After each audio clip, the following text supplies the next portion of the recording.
আসসালামু আলাইকুম। বাংলার সংবাদে সবাইকে স্বাগত জানাচ্ছি। আমি নাইম ফাথুম মুবিন। সংবাদ শিরোনাম। বাংলাদেশের সর্বশেষ গুরুত্বপূর্ণ আপডেট সংবাদে আপনাকে স্বাগত। শুরুতেই সংবাদ শিরোনাম, পরে বিস্তারিত। প্রথমেই জানাবো আমাদের হাতে থাকা সর্বশেষ গুরুত্বপূর্ণ সবথেকে তাজা আপডেট সংবাদ। বেনজির আহমেদ কিভাবে গ্রেপ্তার এবং সর্বশেষ কোথায় আছেন সংসদে জানালেন স্বরাষ্ট্রমন্ত্রী সালাউদ্দিন আহমেদ। দুর্নীতি, অর্থ পাচার সহ বিভিন্ন মামলায় অভিযুক্ত বাংলাদেশ পুলিশের সাবেক মহাপরিদর্শক আইজিপি বেনজির আহমেদ সংযুক্ত আরব আমিরাতে গ্রেপ্তার হয়েছেন আজ। জাতীয় সংসদে বিষয়টি নিশ্চিত করেছেন স্বরাষ্ট্রমন্ত্রী সালাউদ্দিন আহমেদ। এরপর জানাবো ইসলামী ব্যাংকে ২৫০০ কোটি টাকা তারল্য সহায়তা দিল বাংলাদেশ ব্যাংক। গ্রাহকদের ব্যাপক আমানত প্রত্যাহারের মুখে বড় ধরনের তারল্য সংকটে পড়েছে ইসলামী ব্যাংক। উদ্ভূত পরিস্থিতি সামাল দিতে টাকা ছাপিয়ে ইসলামী ব্যাংকে ২৫০০ কোটি টাকা তারল্য সহযোগিতা দিয়েছে বাংলাদেশ ব্যাংক। আজ বাংলাদেশ ব্যাংকের নির্বাহী পরিচালক ও মুখপাত্র আরিফ হোসেন খান এই সব তথ্য নিশ্চিত করেছেন।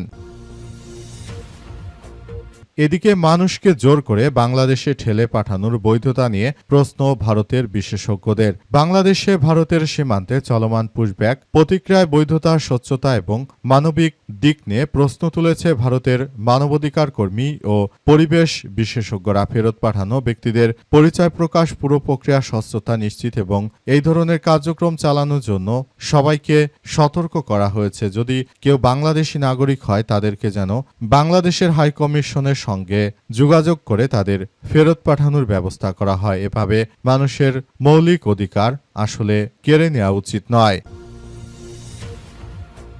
এদিকে বুড়িগঙ্গা নদী থেকে জবি শিক্ষার্থীর মরদেহ উদ্ধার।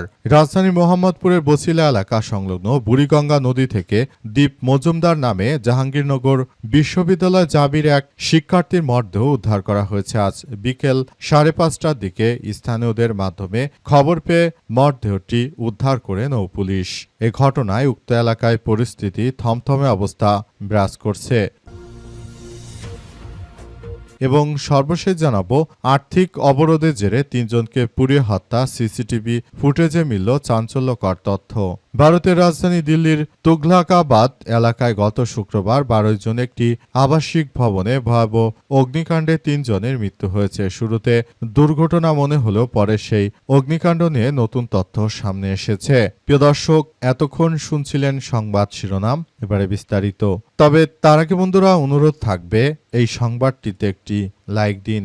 এই চ্যানেলে আপনি নতুন হয়ে থাকলে আমাদের সংবাদটি দেখতে দেখতে চ্যানেলটি সাবস্ক্রাইব করে রাখুন। কমেন্ট করে বন্ধুরা আপনার মূল্যবান মতামত জানিয়ে দিন আপনি বিশ্বের কোন দেশ থেকে বা বাংলাদেশের কোন স্থান থেকে আমাদের সংবাদটি দেখছেন এবং শুনছেন। আর বন্ধুরা, সংবাদটি আপনার সোশ্যাল মিডিয়া ফেসবুকে শেয়ার করে বন্ধুদেরও দেখার সুযোগ করে দিন। আজকের এই সংবাদ সম্পর্কে আপনার মূল্যবান মতামত কমেন্ট বক্সে কমেন্ট করে জানিয়ে দিন। গাজা যুদ্ধে আপনি যদি নিরীহ ফিলিস্তিনিদের ভালোবেসে থাকেন বন্ধুরা, কমেন্টে ইয়েস লিখে পুরো বিশ্বকে আমাদের এই তাজা আপডেটটি দেখার সুযোগ করে দিন। এবারে বিস্তারিত। বেনজির কিভাবে গ্রেপ্তার এবং সর্বশেষ কোথায় আছে সংসদে জানালেন স্বরাষ্ট্রমন্ত্রী। দুর্নীতি এবং অর্থ পাচার সহ বিভিন্ন মামলায় অভিযুক্ত বাংলাদেশ পুলিশের সাবেক মহাপরিদর্শক আইজিপি বেনজির আহমেদকে সংযুক্ত আরব আমিরাত বা দুবাই থেকে গ্রেপ্তার করা হয়েছে। জাতীয় সংসদে বিষয়টি নিশ্চিত করেছেন সালাউদ্দিন আহমেদ। সংসদে দেওয়া বক্তব্যে স্বরাষ্ট্রমন্ত্রী জানান, গত ১২ জুন সংযুক্ত আরব আমিরাতের স্বরাষ্ট্র মন্ত্রণালয়ের direct general of federal criminal police ও ন্যাশনাল সেন্ট্রাল ব্যুরো বা এনসিবি আবুধাবি থেকে পাঠানো একটি ইমেইলের মাধ্যমে বাংলাদেশ সরকারকে এই গ্রেপ্তারের বিষয়টি আনুষ্ঠানিকভাবে জানানো হয়। বেনজির আহমেদ বর্তমানে সেখানে পুলিশি হেফাজতে আটক আছেন। বেনজির আহমেদকে দেশে ফিরে আনার প্রক্রিয়া সম্পর্কে স্বরাষ্ট্রমন্ত্রী বলেন, সংযুক্ত আরব আমিরাতের আইন অনুযায়ী গ্রেপ্তারের ৩০ দিনের মধ্যে কূটনৈতিক চ্যানেলের মাধ্যমে আনুষ্ঠানিকভাবে বেনজিরকে দেশে ফেরত আনব আমরা। স্বরাষ্ট্রমন্ত্রী আরও জানিয়েছেন যে বেনজির এমন কোনো খুন খারাপই নাই যা তিনি করেননি। তিনি আসলে একজন সন্ত্রাসী। এই সন্ত্রাসী বেনজিরকে আমরা বাংলাদেশে ফেরত আনব বলে জানিয়েছেন তিনি আরও জানান, আমি বলতে চাই এই বেনজিরের কারণে আসলে বাংলাদেশে এই বড় ধরনের সমস্যার সৃষ্টি হয়েছে, তাই বেনজিরকে এর জন্য অবশ্যই দায় নিতে হবে বলে জানান স্বরাষ্ট্রমন্ত্রী। তিনি জানান বেনজিরকে দেশে এনে তারপর শাস্তি নিশ্চিত করা হবে যাতে করে আর ভবিষ্যতে এই ধরনের কোনো ঘটনা কেউ ঘটাতে না পারে, এবং আমরা বিষয়গুলোকে খুবই গুরুত্ব সহকারে দেখভাল করছি বলে জানিয়েছেন স্বরাষ্ট্রমন্ত্রী সালাউদ্দিন আহমেদ। এই ঘটনার মধ্য দিয়ে তিনি মূলত এমন কিছু কার্যক্রম চালাচ্ছেন যেগুলো আসলে বেনজিরকে বাংলাদেশে আনার প্রক্রিয়াকে আরও ত্বরান্বিত করছে। স্বরাষ্ট্রমন্ত্রী আরও জানান যে বর্তমান সময়ে বেনজির এই সন্ত্রাসী বেনজির আসলে বাংলাদেশটাকে যেভাবে একটি খারাপের দিকে নিয়ে গেছে, এই বেনজিরের অবশ্যই শাস্তি হতেই হবে, কারণ বেনজিরের যদি শাস্তি না হয় দেশে আরও অপরাধীর সংখ্যা বেড়ে যেতে পারে বলে জানান তিনি। এবং তিনি এই ঘটনায় বেনজিরের সম্পৃক্ততার কারণে মূলত বেনজিরের শাস্তি হওয়া উচিত বলে মনে করেন। এবং স্বরাষ্ট্রমন্ত্রী আরও জানিয়েছেন যে এই ঘটনায় এখন পরিস্থিতি থমথমে অবস্থা বিরাজ করছে। বেনজিরকে অবশ্যই আইনের আওতায় নিয়ে এসে জিজ্ঞাসাবাদ করবে বাংলাদেশের বর্তমান পুলিশের সদস্যরা। ইসলামী ব্যাংকে 2500 কোটি টাকা তারল্য সহযোগিতা দিল বাংলাদেশ ব্যাংক। গ্রাহকদের চাহিদা মতো টাকা দেওয়ার জন্য বাংলাদেশ ইসলামী ব্যাংককে এবার তারল্য সহযোগিতা দিয়েছে বাংলাদেশ ব্যাংক। বাংলাদেশ ব্যাংকের পক্ষ থেকে বলা হয়েছে যে আসলে বর্তমান সময়ে যে কার্যক্রম চলছে এর মধ্যে যেন ইসলামী ব্যাংক কোনোভাবে ক্ষতিগ্রস্ত না হয়, সেজন্য গ্রাহকদের প্রতি আস্থা রেখেই এই তারল্য সহযোগিতা দেয়া হচ্ছে। ইসলামী ব্যাংকের পক্ষ থেকে আরও বলা হয়েছে যে বর্তমান সময়ে এই তারল্য সহযোগিতা দেওয়ার মধ্য দিয়ে মূলত নতুন করে আবারও ইসলামী ব্যাংককে ভালো অবস্থানের দিকে নিয়ে যেতে চায় বিএনপির পক্ষ থেকে আজ এমন কথাই বলা হয়েছে। বিএনপির পক্ষ থেকে আরও বলা হয়েছে যে ইসলামী ব্যাংক যেন কোনোভাবেই তারল্য সংকট না ঘটে, সেজন্য বাংলাদেশ ব্যাংকের গভর্নরের তত্ত্বাবধানে এই তারল্য সহযোগিতা দেয়া হয়েছে। ইসলামী ব্যাংকের উপর থেকে জনগণ আস্থা তুলে নিয়ে তারা মূলত ব্যাংক থেকে এবার টাকা তুলে নিয়ে যেতে শুরু করেছে। এ অবস্থায় তারল্য সহযোগিতা সবার জন্য অত্যন্ত গুরুত্বপূর্ণ একটি বিষয় হিসেবে দাঁড়িয়েছে। তারল্য সহযোগিতা আসলে এই মুহূর্তে আমাদের সবার জন্য খুবই গুরুত্বপূর্ণ একটি বিষয়। ইসলামী ব্যাংকের মাধ্যমে তারল্য সহযোগিতা আরও ভালোভাবে ত্বরান্বিত করা হচ্ছে।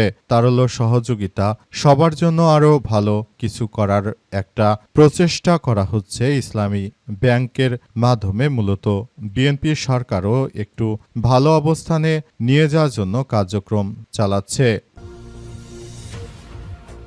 মানুষকে জোর করে বাংলাদেশে ঠেলে পাঠানোর বৈধতা নিয়ে প্রশ্ন ভারতের বিশেষজ্ঞদের। বাংলাদেশ ভারত সীমান্তে চলমান পুশব্যাক প্রতিক্রিয়া বৈধতা, স্বচ্ছতা এবং মানবিক দিক নিয়ে প্রশ্ন তুলেছে ভারতের মানবাধিকার কর্মী ও পররাষ্ট্র বিশেষজ্ঞরা। ফেরত পাঠানো ব্যক্তিদের পরিচয় প্রকাশ, পুরো প্রক্রিয়ায় স্বচ্ছতা নিশ্চিত এবং দুই দেশের মধ্যে কূটনৈতিক আলোচনার মাধ্যমে সমস্যা সমাধানের আহ্বান জানিয়েছে তারা।